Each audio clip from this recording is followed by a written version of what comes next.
शेतकरी मित्रांनो, आपण आता हे जो आपण स्लरी पावडरसाठी नाव ठेवलेलं आणि अजून स्लरी जे बनवतो आहे आपण, तर यामध्ये 50-60 ग्रामपर्यंत असेल.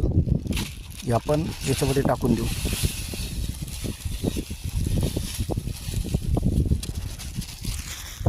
परत त्याच्यामध्ये 2 किलो गुळ जो आणलेला आहे आपण तो टाकून देऊ. 2 किलो गुळ. आणि आता किती दिवसात तयार होईल तर हे आपण दाखवणार आहोत.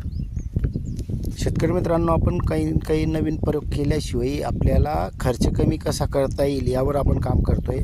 आणि विशेष म्हणजे होतो आहे खर्च कमी झाला नसता तर आपण हे रिकामे कामं केले नसते. आता हे जो सर्व न्यूट्रिशनयुक्त आहे हे काल आपण परवा आपण सोडून दिलेलं होतं. ड्रिंचिंग केलेली आहे निंबुडी अर्कचा भाग. आणि हा आता बघा याच्यामध्ये फक्त गूळ टाकलेला होता काल बघा याची, आणि पाणी भरून दिलं तर बघा याची प्रक्रिया चालू झालेली आहे. जे रसायनावर खर्च कमी करायचा आहे तर ह्या अशा निविष्ठा बनवून वापर केला तरच आपल्याला फायदा होणार आहे. आता हे स्लरी किती टाईमात बंद येईल हे पण आपण पूर्ण दाखवणार आहोत.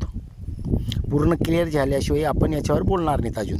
फक्त हे का दाखवतो आहे, एखाद्या वेळेला शेतकरी म्हणतात की बुवा ट्रायल बेस झालेत का, असे मला अगोदरही भरपूर मेसेज येत किंवा लोक विचारत असतात.